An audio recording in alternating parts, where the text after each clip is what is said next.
और इसी बीच आपको सुनवाते हैं आम आदमी पार्टी से दिल्ली की नई मेयर बनी शैली ओबरॉय से हमारी खास बातचीत। दिल्ली की मेयर शैली ओबरॉय आज तक पे खास बातचीत के लिए जुड़ रही हैं। सीधा सवाल यही है, इतना हंगामा चल रहा है, हाउस नहीं चल पा रहा है, बोतलें फेंकी जा रही हैं। हंगामे की शुरुआत मोबाइल फोन के इस्तेमाल को लेकर हुआ। अगर मेयर और डिप्टी मेयर के चुनाव में इस्तेमाल नहीं हुआ तो स्टैंडिंग कमेटी में क्यों आप अड़ी हुई हैं कि इसका फोन का इस्तेमाल होना था 47 वोट तक? जी देखिए, जब स्टैंडिंग कमेटी का चुनाव शुरू हुआ तो मोबाइल फोन का मुद्दा कोई मुद्दा नहीं था, उस पर कोई चर्चा नहीं हुई थी। पर एकदम से जब 45 और 47 वोट डल गए तो भारतीय जनता पार्टी के काउंसलर्स ने उठकर हंगामा किया कि मोबाइल फोन को बैन किया जाए।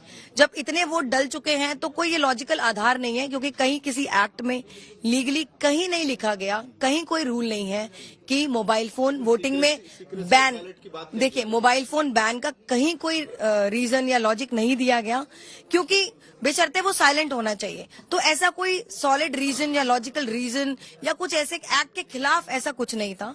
तो आप साफ साफ फुटेज में देख सकते हैं, मैंने बोला था कि आपको मोबाइल फोन ले जाना है तो आपकी मर्जी, नहीं ले जाना है तो आपकी मर्जी, आपके विवेक पर, मैंने उन सबके विवेक पर छोड़ दी थी ये बात। लेकिन तर्क अब ये उठेगा ना कि अगर सीक्रेसी और बैलेट का मामला नहीं है तो वोट खुले में होता, फिर बैलेट बॉक्स बनाने की क्या जरूरत थी?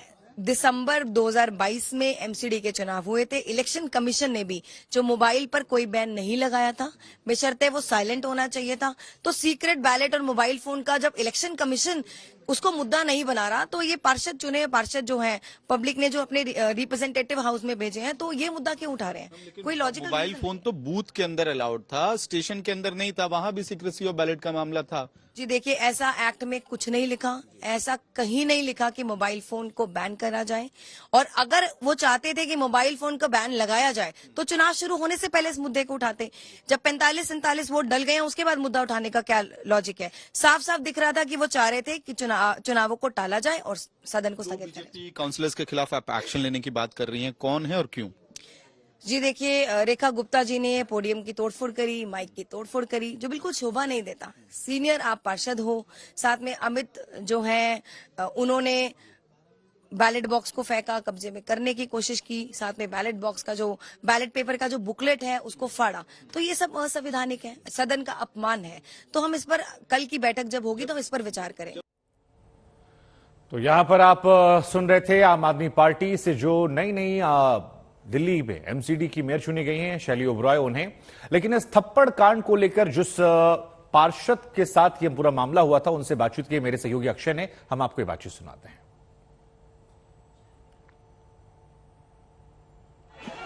एमसीडी हाउस में कल रात भर हंगामा जारी रहा, मारपीट हुई, बोतलें फेंकी गई, खाने की चीजें फेंकी गई।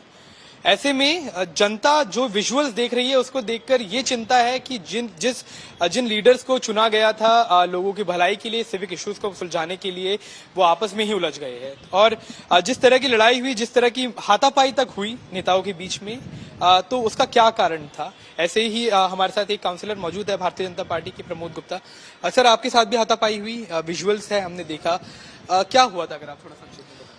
देखिए, हम मेयर से अपनी बात रख रहे थे तो वहाँ हाथापाई की नौबत आ गई। उनके पार्षद आगे धक्का मुक्की हाथापाई चालू कर दी। उसके अंदर एक पार्षद है, आम आदमी पार्टी के पार्षद, उसके अंदर एक पार्षद है देवेंद्र नाम, जिनका मुझे पता लगा है, ग्रीन कलर की लाइनों वाला कुर्ता उन्होंने पहना हुआ, खिचड़ीपुर से पार्षद है वो। उन्होंने, मैं सीधा वीडियो में भी आपको देखेंगे, हाथ जोड़ता हुआ जा रहा हूँ। मैं रिक्वेस्ट कर रहा हूँ कि भाई ये सब मत कीजिए, हम जनता के चुने हुए प्रतिनिधि हैं, लोगों की हमसे आशाएं हैं, हम ये करने नहीं आए। और वो सामने से आके उसने मुझे पहले यहाँ पर हिट किया है, मेरे चोट का निशान है, आप देख सकते हैं ये यहाँ पर मुझे अभी पूरा सूजन हो गई है जी, ये मेरे पूरा स्वेलिंग है, ये चोट का निशान है उसी की वजह से। और उसके बाद फिर इधर हिट किया है। टोटली वीडियो के अंदर देखेंगे, बहुत सारे लोग मोबाइल में वीडियो बना रहे थे, सदन के अंदर भी रिकॉर्डेड होगा। मैं उसके बाद भी हाथ जोड़ता रहा, मैंने कहा सब मत कीजिए, दुनिया के अंदर क्या छवि जाएगी। हम जनता का काम करने के लिए आए भाई, हमारी क्या गलती है? हम लोगों की बात रखना चाहते हैं। वहां पर घेर लिया गया, एकदम मुझे जान से मारने की धमकी दी गई। ये पार्षद है या गली के गुंडे हैं? हमें लाखों लोगों ने चुन के भेजा है। अरविंद केजरीवाल जी, आप अपनी सेना के इन लोगों को समझाइए, ये गुंडे नहीं है, जनता के प्रतिनिधि बनकर आए हैं। तो किसी तरह की कोई पुलिसिया कार्रवाई? मैं पुलिस कंप्लेंट करके आया हूँ अभी। ये पुलिस कंप्लेंट है जो मैंने अभी की है, ये मेयर के ऑफिस में मैंने कंप्लेंट दी है। आपने नाम तो दिया है किसी हाँ को? बिल्कुल, मैंने बिल्कुल नेम के साथ, देवेंद्र के नेम के साथ मैंने की है FIR आपने करवा दी है? जी। तो क्या मतलब क्या संदेश जाएगा सर, क्योंकि G20 का साल है, देश भर से अलग अलग प्रधानमंत्री, राष्ट्रपति, अमेरिका के राष्ट्रपति या अलग अलग देशों के राष्ट्रपति दिल्ली में आएंगे। दिल्ली की सफाई की जिम्मेदारी सिविक बॉडी की होती है, MCD की होती है। जब वो आपस में ही उलझ जाएंगे, आपस में ही गंदगी करेंगे, मारपीट करेंगे, तो क्या सुरक्षा आम आदमी उम्मीद करेगा? देखिए, मैं लगातार दूसरी बार पार्षद हूँ। मैं 3 बार चेयरमैन रहा हूँ, पहले 2 बार जोन का चेयरमैन रहा हूँ, EDMC में हेल्थ का चेयरमैन रहा हूँ। मेरे व्यवहार के बारे में, मेरे आचरण के बारे में बहुत सारे लोग इस बात का साक्ष्य कर सकते हैं।